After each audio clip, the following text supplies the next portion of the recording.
Welcome, everyone, to What to Watch Live, the show where we discuss the best in TV and entertainment this week.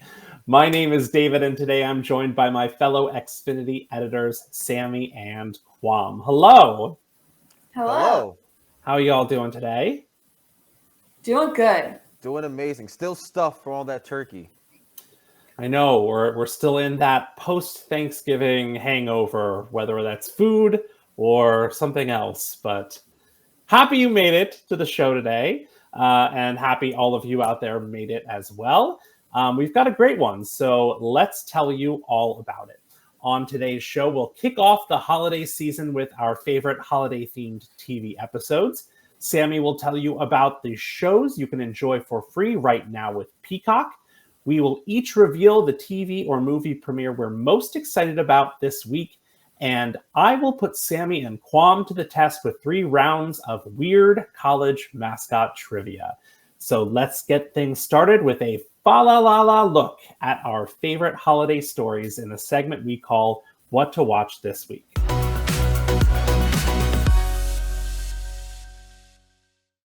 The holiday season is in full swing, and if you're looking for festive films, TV specials, or soundtracks to complement your chestnuts roasting on an open fire, our very own Xfinity editor Quam has created a collection just for you. Quam, tell us all about it. Thank you, David. And yes, come spend your holiday season with us at Xfinity, where we have all the best in holiday entertainment. Regardless how you want to spend your holiday, we have something for you. Whether it's classic Christmas movies to raise your holly jolly spirits, or your favorite holiday episode from your beloved TV series, we've got you covered. And speaking of favorite holiday episodes, David just said it. We're going to share our own favorite holiday episodes, and I'll kick us off with the episode from my all-time favorite sitcom, Fresh Prince of BelAir. The episode is Deck the Halls from the first season, and this is Will's first Christmas with the Banks family, and he's simply appalled at how the Banks celebrate the holiday season. And even more specifically, he's worried that Ashley, the youngest member of the Banks family, hasn't had a true Christmas just because of the lackluster spirit of the holiday season in BelAir. I don't know about y'all, but I could imagine, people who are living in the top 1% just don't have the Christmas spirit us 99%ers do. No disrespect to those 1%. But so in true Will fashion, he goes all out to decorate the Banks mansion, which of course embarrasses the Banks family as their neighbors start to complain or like, why is these lights so bright, and just Scrooges. But the kids in the neighborhood absolutely love it, and it makes their adults realize they are being Scrooges. And why I love this episode so much is because it reminds me to appreciate the season and all of its magical glory. It keeps the childhood spirit alive that is often diminished by the rigors of adulting. So it's an episode for me that just reminds me to stay young, remember why I originally loved Christmas, and makes me feel warm inside and snuggly. I'm gonna ask y'all, have y'all seen this episode? I'll throw it to you first, Sammy.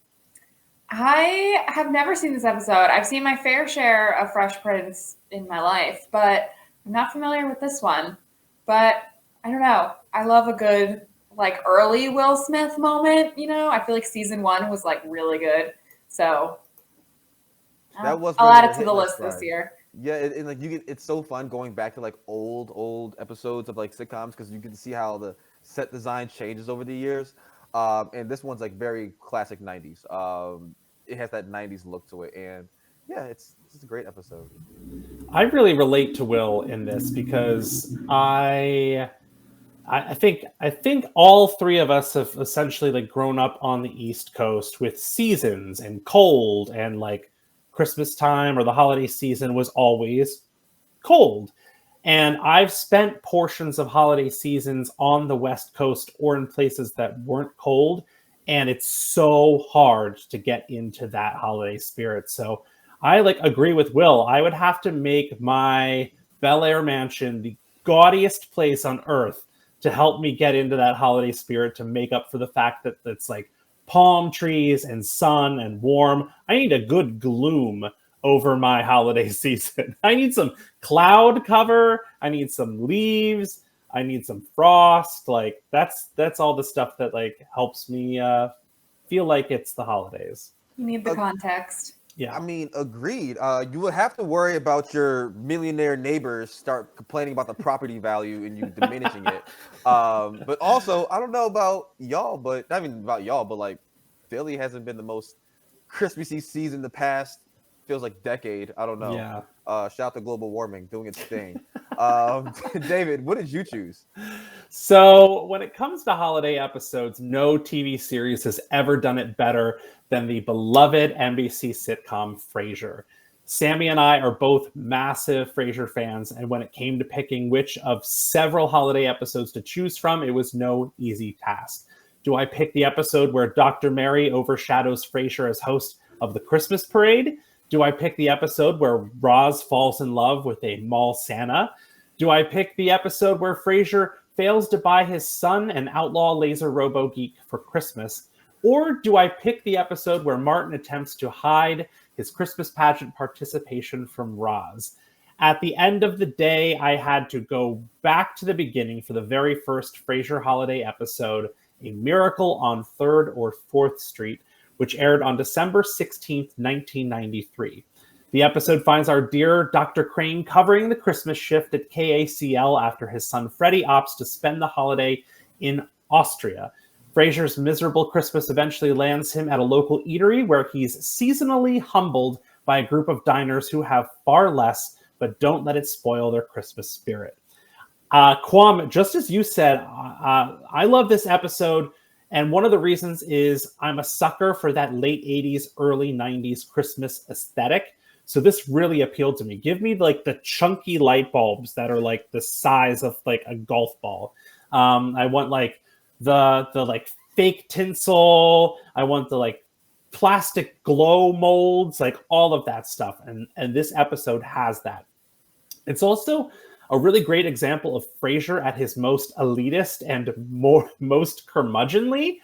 And it also has that sweet holiday moment at the end with a great lesson and a lot of heart. And to me, that's a winning formula for a holiday TV episode. I will say, and I think Sammy will agree, that this is probably tied with the season 6 episode, Merry Christmas, Mrs. Moskowitz, where Frasier pretends to be Jewish to impress his girlfriend's mother. But it really was a Sophie's choice of episodes. Sammy, I'm ready for your feedback. Okay, so I personally would have chosen Merry Christmas, Mrs. Moskowitz, just for the scene where Niles walks in dressed like Jesus and Frasier yells, Jesus! Jesus! It's just so good. But I will agree with you in that this episode has a lot more heart to it, and is very, especially for a season 1 episode, just gives you a really good sense of the character of Frasier Crane. And it's one of the few times that you see Frasier in jeans, ripped jeans, no less. Yeah. I feel like is, special in its own right, regardless of it being in a Christmas episode. And I don't know what it says about me, but every time he orders the turkey loaf Christmas special at the diner, I think, it sounds really good. I'd really like to try whatever that turkey log is that they're all enjoying at the greasy diner. Yeah, but Frasier kills it when it comes to holiday episodes. Really, I feel like you get almost one every season. They got him. Yeah, there were 7, and I think how many seasons of Frasier were there? Like 11? Yeah, and then one year there was a New Year's Eve episode instead, and I think one year they did a Thanksgiving episode instead. So you get close to like 11 different holiday episodes. It's really good. I highly recommend you check it out. Sammy, bring us home with your favorite holiday episode. All right. So picking just one episode of holiday television was a very difficult task for me. I toyed between Frasier, but I let David take that one. I also toyed with New Girl, Gilmore Girls, Seinfeld, but ultimately I landed on the 2-episode, A Very Sunny Christmas episode of It's Always Sunny in Philadelphia. Season 5, episode 13 aired on FX in December 2010. However, I did not come to love this episode until much more recently, as I'm newer to the Christmas holiday spirit. I should have chosen probably a Rugrats Hanukkah, but this episode has really climbed to the top of my charts.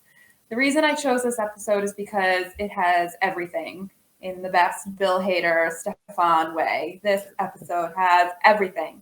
The plot follows the current and childhood traditions of each member of the Always Sunny gang, but in a way that only Always Sunny could.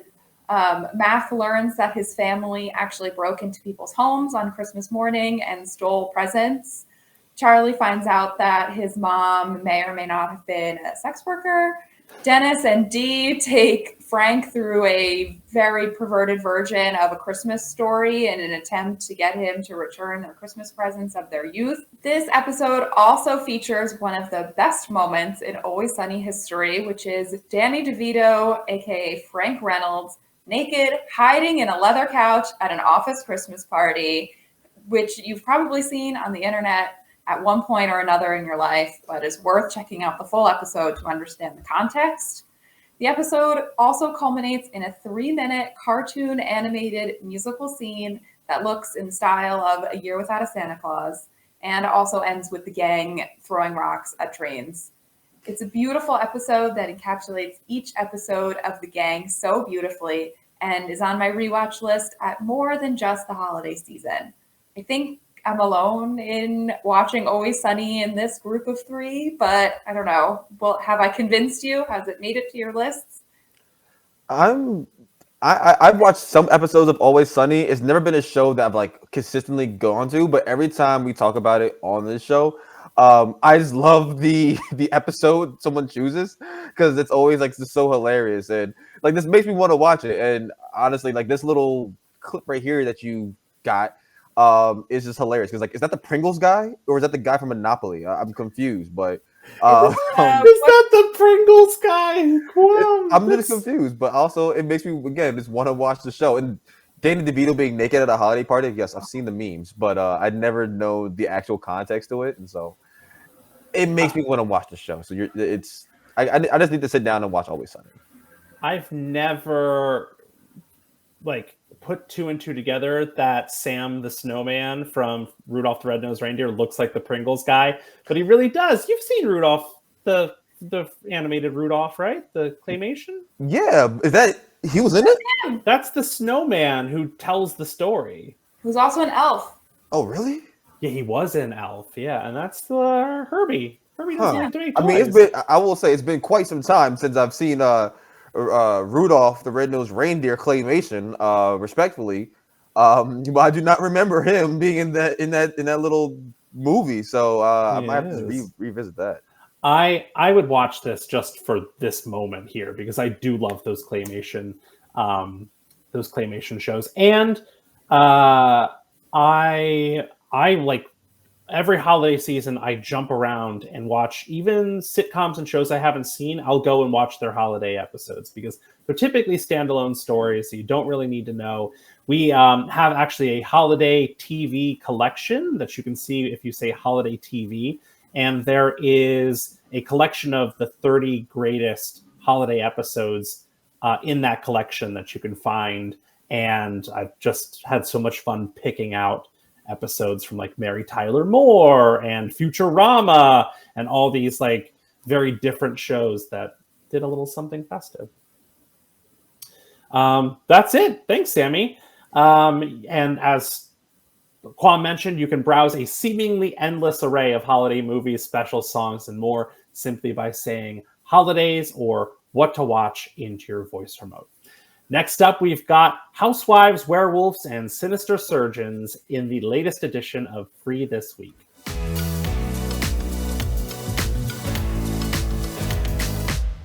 Xfinity's Free This Week program continues with a selection of free TV series from Peacock. And here to tell us more about everything you can enjoy through December 3rd is our very own Xfinity TV editor, Sammy.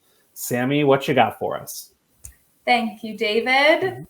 This week, you can sample completely free full seasons of Peacock's top original series, including Dr. Death, based on the popular podcast of the same name, which, if you're a fan of true crime, follows a neurosurgeon who does not live up to his medical do no harm vows at the very least. Season 2 comes out in just a few weeks, so if you're going to catch up on Season 1, this is your time.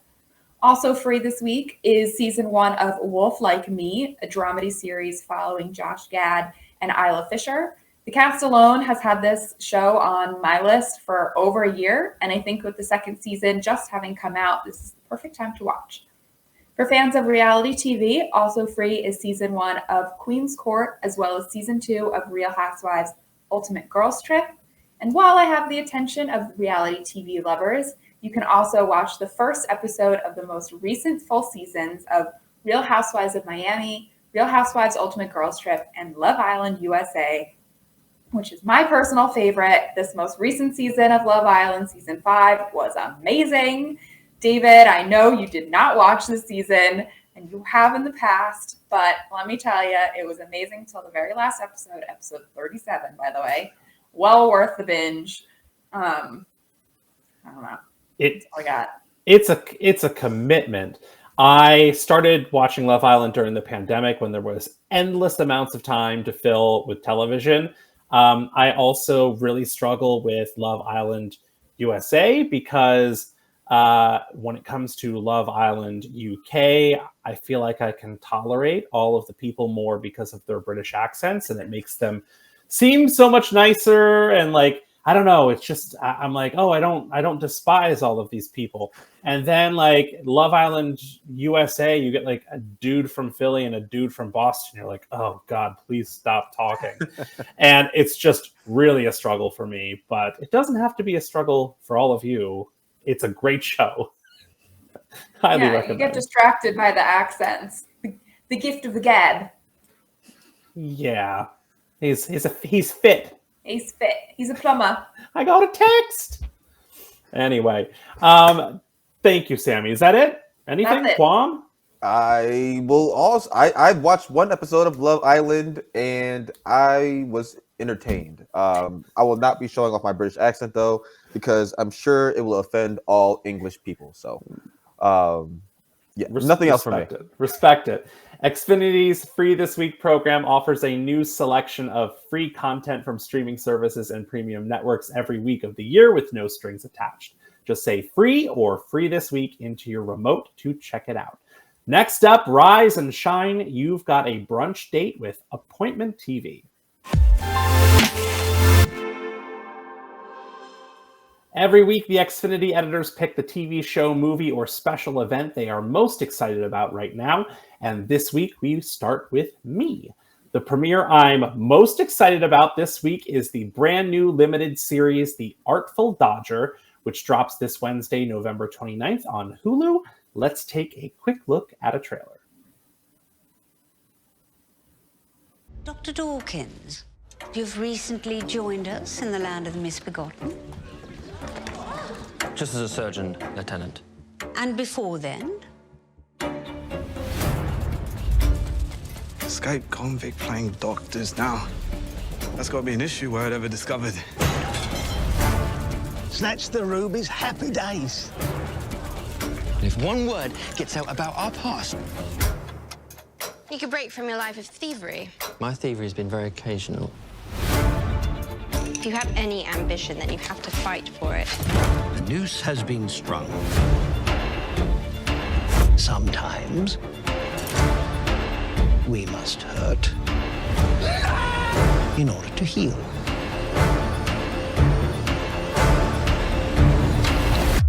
I think it's terribly exciting. It is a little. This series has been billed as a spin-off of the Charles Dickens classic novel Oliver Twist, in which we find infamous pickpocket Jack Dawkins, aka Jack Dawkins, aka the Artful Dodger, all grown up and living in Australia, where he lives a respectable life as a surgeon. But the re-emergence of Jack's former crime boss Fagin threatens to reveal his true identity as an escaped convict. The Artful Dodger stars Thomas Brodie Sangster, who you may know from Game of Thrones, The Queen's Gambit, as the little boy in Love Actually. He was Liam Neeson's son. He plays Jack Dawkins. David Thewlis as Fagin, and Maya Mitchell as the local governor's daughter. There's something about the holiday season that always puts me in the mood for period dramas like this. I suppose it's probably because of my love for Charles Dickens' A Christmas Carol, and this is sort of Dickens. I also love David Thewlis, who most people know as Professor Lupin from the Harry Potter series, even though he's had quite a successful career outside of that franchise, and I'm sure it drives him crazy that people only know him from Harry Potter. But this is absolutely one that I'll be watching this week. Does it appeal to either of you, Sammy, Guam? Dr. Dawkins. Dr. Dawkins. It does. I agree with you on period pieces around the holiday season. Like winter and period pieces just like kind of go hand in hand to me. I'm not like as familiar with Oliver Twist, weirdly, but I feel like maybe you don't need to be in order to watch this one. Yeah, I wasn't either and caught up in like 5 seconds. He used to be a child pickpocket, and this Fagin guy was like the leader of the pickpocket orphans. I also didn't even realize, I was like, is Oliver Twist the name of one of the characters? And yeah, it is in the book. But like, he is not Oliver Twist. The Artful Dodger was like Oliver Twist's best friend. I really did a deep dive. Now I don't have to read the book. So anything that keeps me from reading is fine by me. I was going to say this show does look interesting. I mean, I do love a good series where someone is presenting to be someone that they're not. I never got the idea of like period pieces in wintertime meshing. That was never me, though. So I would be the oddball in this group. That is all right. Sammy, what are you excited about this week? All right. My pick for this week is the Netflix film May December, which has been in theaters for a few weeks now, but is coming to Netflix this Friday, December 1st.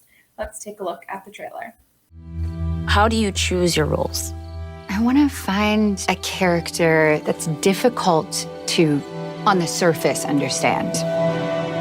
Were they born or were they made? It's such a pleasure to meet you. You are so sweet. We're so happy to have you. Thank you for doing this. It's so generous. Well, I want you to tell the story right, don't I? Do you remember when you first met? You came to the pet store looking for a job. It was summer after 6th grade? Seventh. Why do you want to play me? When they sent me the script, I thought, here is a woman with a lot more to her than I remember from the tabloids. What would make a 36-year-old woman have an affair with a 7th grader? People, they like see me as a victim. I wanted it. Ooh. I haven't heard or seen too much buzz about this movie, which is surprising to me, mainly for the cast. Obviously, from the trailer, you saw Natalie Portman and Julianne Moore, as well as Charles Melton, who I have loved since I first watched in Riverdale, and it's cool to see him take on a more serious project. As you could tell by the trailer, this is sort of a dark, twisted drama comedy. I have also read that it folds into, following an actress played by Natalie Portman, who is researching the role of a woman she's going to play in an upcoming movie. Obviously, it's much deeper and darker than that, as it has to do with the affair of a teacher and her student back almost 2 decades earlier. I also have to mention that it's directed by Todd Haynes, who also directed Carol and Dark Waters, which are 2 excellent films. I think Dark Waters was grossly underrated. This movie also premiered at Cannes earlier this year and was nominated for the Palme d'Or. So it has a little bit of Oscar buzz and contendership, I think. Like I mentioned, it's available to stream later this week on Friday, December 1st. But I don't know. I feel like along with the period pieces winter thing, I feel like dark, sort of twisty, sinister-y dramas also kind of lend itself to this season. So I don't know. It's made its way to my list. I'm curious if you both know what the title May December refers to, because I think that's kind of an outdated term that not everyone knows. Do tell. Yeah, tell. Oh, really? Okay, perfect. I'm glad I asked this then. So May December refers to a romance where the 2 members of the relationship are far apart in age. One member of the relationship is in the May or summer of their life, while the other is in the December or winter of their life. And that is what May December, you might now you're going to see the term May December romance everywhere, but that's what this is referring to. I was like in my it was a long time before I actually had heard that term and knew what it meant. You learn something new every day. Fun fact. A random question: what is with y'all in like these random genres of movies and shows that you want to associate with the holiday season?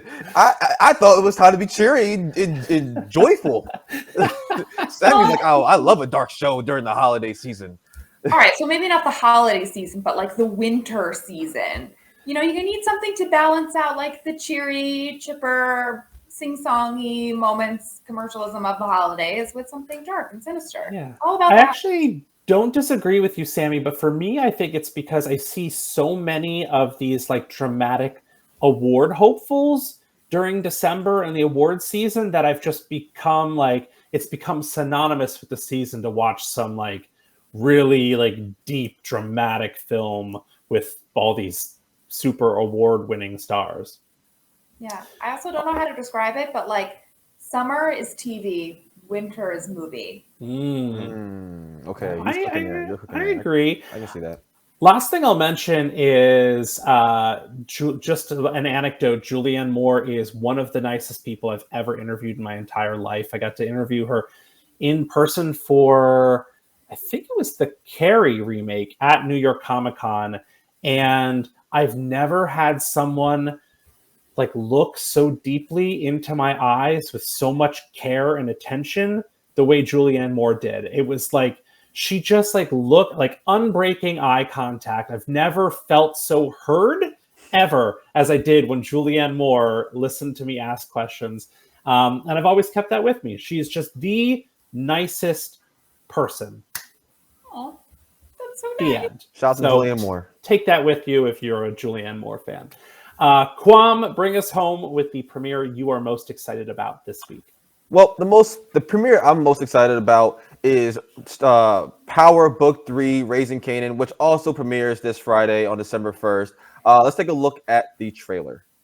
I just want to let y'all know that I'm done doing what I've been doing.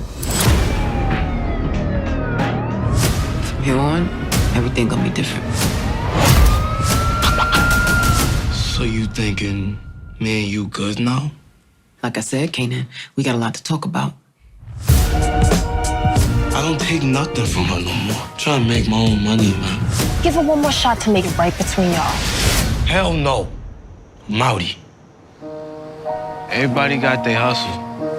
We just gotta find ours. Southside is real dangerous right now, Kanan. You working for Neek? I work for me.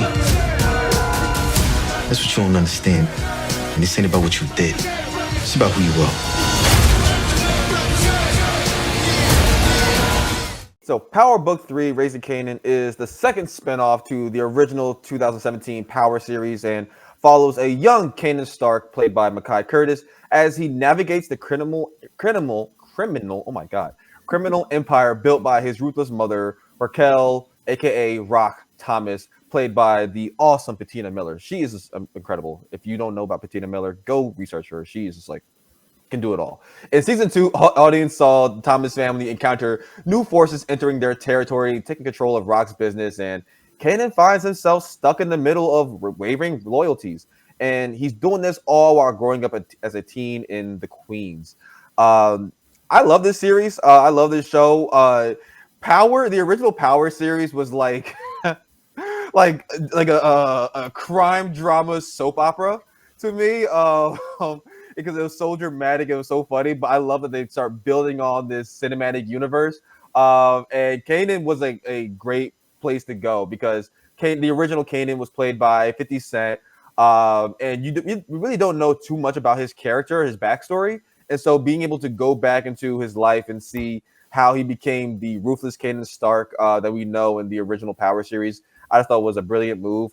And I will also say that Mekhi Curtis is a pretty cool guy. I interviewed him a few years ago when the show was first premiering, and we've been friends ever since. We follow each other on Instagram, and like I said, Patina Miller, she did not follow me on Instagram, but she's also very incredible. She's just super talented, and she gives her all in the show. And sometimes, she's putting the show on her back. And so I'm excited for season 3. I don't think Patina Miller is going to be out. I don't think Rock is out. I think she's somehow going to be dragged back into the underworld of crime and all that good stuff. Have you either seen the show or have seen the original Power series? So I had watched some of the original Power. I have not seen any of the spinoffs, but I was going to ask you, like, is there a hierarchy in terms of all of the spinoffs and their quality? Like, is 2 and 3 just as good as Power Book 4, or is there a weak link in the bunch? So I haven't watched Power Book 4. I think it's the one with Tommy. Tommy was always like way over the top to me, even in the original series. So I can only imagine how much more over the top he is in his own show. I watched Power Book 2, and respectfully, not my favorite. Respectfully, it's not my favorite. Me personally, I prefer Raising Kanan. I just love it. It's much more gritty. It feels more grounded than Power Book 2. But I don't think anything is topping the original Power series. I think the original show is just iconic for it kind of kicking all this off in its own right. There's so many iconic moments in the original series. I love this. There was a thread of all the like absolute savage stuff that the original character Ghost says, and one of my favorites is he's talking to his estranged wife, and he just lost his other lover, and he says to his wife, he said, "Have some respect. I just lost the love of my life." Oh, it's so hilarious because the way he says it, it's just like, bro, you're talking to the mother of your children. It's hilarious. Like the way it comes, like I'm saying it sounds so callous, but in the moment, it's just absolutely hilarious because it's also so savage. I mean, you got to respect this franchise. 4 whole series that all do really well with critics and all perform really well on TV. So they're doing something right. I mean, I can't, unless I'm just forgetting, maybe like Law and Order is the closest you get to that many spinoffs that are also performing well and critically acclaimed. Yeah, I mean, it's really incredible what the creatives behind this whole series were able to do, and just creating this, not cinematic universe, but TV universe. Where you have all these interconnecting threads going at the same time. And it just keeps you invested into the Power universe, with all of them kind of like being staggered throughout the year. So yeah, you can never really escape Power. It's like when one season ends, you have another one popping right up, and you're like, oh, okay, back into it. So yeah, catch that on Stars December 1st. Perfect. And you can check out all the TV shows we just discussed and so much more simply by saying what to watch into your Xfinity voice remote. Next up, we've got Spirit. Yes, we do. We've got Spirit in this week's edition of Sports.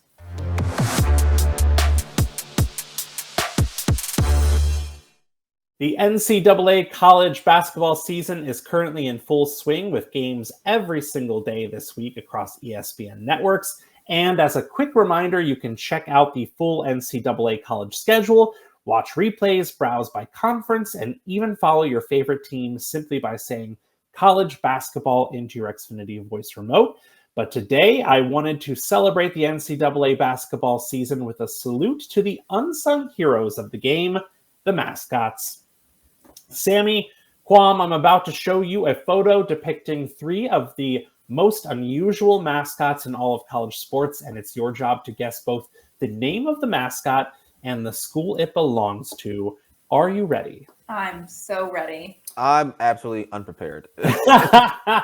Well, it's going to be tough whether you're prepared or not. Let's see number 1. Here they are. I think that's a Muppet. He is very Muppet-like. It's a blue football. I did try to pick. These are three schools that are typically in contention for the NCAA college championship. They usually make the tournament. So I didn't go real obscure. They are well-known schools. Is it God? This is the North Carolina. It's one of the Carolinas. Looney Blooney. What was that, Sammy? The Looney Blooney. The Looney Blooney. The Looney Blooney. I will go South Carolina. I don't know what to call this thing. The Muppet. All right. Let's see it. It is the Blue Blob. The Blue Blob. From Xavier University. Interestingly enough, Xavier University is just one of several schools that have two official mascots. Xavier's original mascot is D'Artagnan, the Musketeer, who dates back to the 1920s. The Blue Blob was reportedly born out of the school's desire to make a mascot that was more family-friendly, i.e. a mascot you could sell on merchandise. So essentially, the Blue Blob is the Jar Jar Binks of college mascots. So what's the one? I have two questions. One, what's the other mascot? And then two, when was the last time Xavier University was in the Sweet 16? Because I don't even think I've ever heard of this college. I mean, I don't know if they were in the Sweet 16, but they were in the tournament at least. Xavier, 100%. Oh yeah, everyone makes the tournament. You have like 100 teams.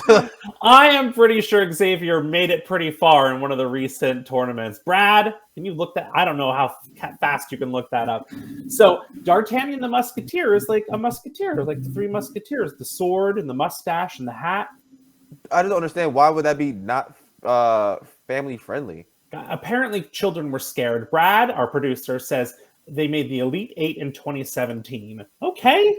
I mean, that's almost, what, 7 years ago? Almost, so... What? That's 7 years ago, David. Don't try to unmask me here. I would just like to say that my answer of the Looney Blooney, I think, is better than the Blue Blob. I feel like that was a good name. The Looney Blooney has a much better ring to it than the Blue Blob. Much better. They also have like birthday party events for the Blue Blob. Like they celebrated his, I believe his 50th and 60th birthdays with a big party at the stadium. It's a whole thing. I really feel like D'Artagnan the Musketeer has been done kind of dirty. He's been sticking it out since the 1920s. The Blue Blob shows up just when the team is doing well. Yeah. Cookie Monster. Kirkland Cookie Monster. All right. Let's see our second mascot. Oh, God. What is this? What am I looking at here? I know. I'm just confused. These are mascots. These is not just one. It will make sense when I explain it. This is the New Orleans Funky Bunch. New Orleans University Funky Bunch. I'm going with the... Good Lord. What city will this be in? This would be something like Utah. The Utah Veggies. Great. Let's see the actual answer. It is Tree. Stanford University. Of course, Stanford. What? So this was a really interesting one. Stanford has no official mascot, but since the late 70s, the Stanford Marching Band has had a tradition of selecting one member of the band to play the Stanford Tree. The costume changes each year. As you can see, they vary in shape, size, and quality. And the person beneath the bark and branches is chosen through an apparently rigorous audition process.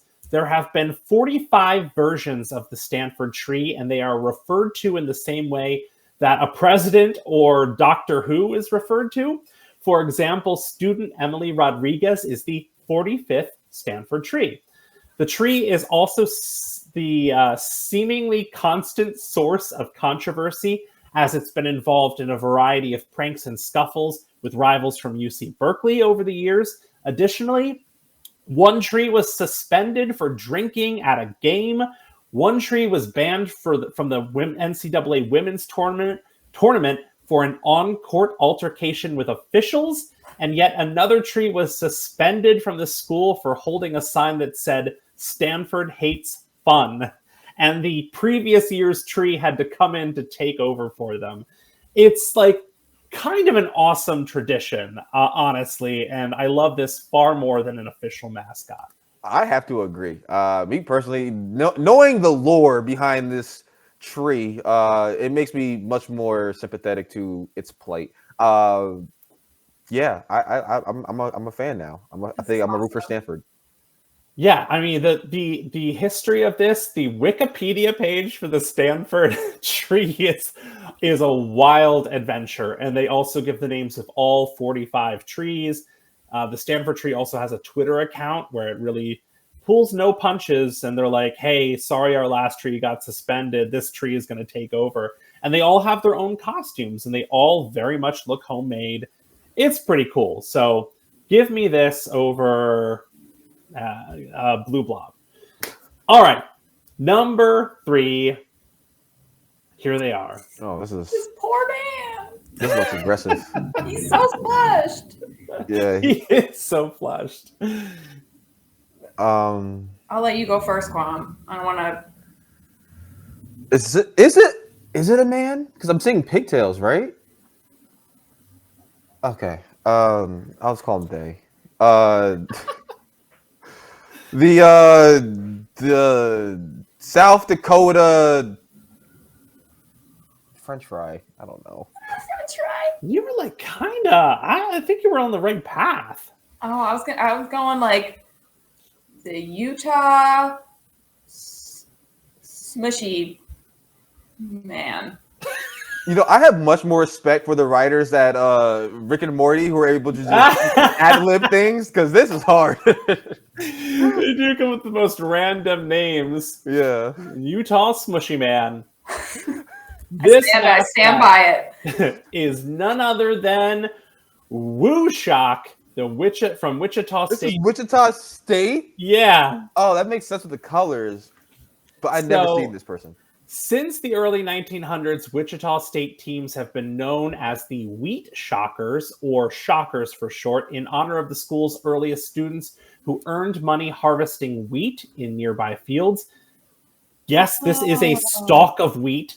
The Woo Shock mascot was officially born in 1948 and has evolved over the years from looking like a grass skirt tiki torch nightmare to looking somewhat like Gary Busey. Either way, it's still the best of the 3 mascots we've looked at here today, I think. I mean, this is like formidable. You don't want to run into this dude. Now that you say that it's wheat, I can see that what we thought were pigtails are now like pieces of wheat hanging off his head. So this tracks. That makes sense. I think I prefer the tree. The trees. Give me tree. Give me tree.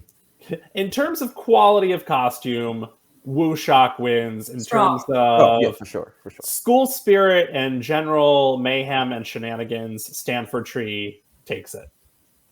Well, don't miss a minute of the NCAA college basketball season and all of these wonderful mascots. Just say college basketball into your Xfinity voice remote right now to start watching. And that will do it for today's show. Thank you to my fellow Xfinity editors, Sammy and Quam, for joining me this week. Shout out to our producers, Brad and Josh, and everyone else behind the scenes for making the show run smoothly. If you want to check out the TV shows and movies we talked about today, get more of our entertainment recommendations, or watch us interview big celebrities, just say what to watch into your voice remote, or tune in here every Monday at 4 p.m. Eastern for a new episode. My name is David. Thank you so much for watching What to Watch Live.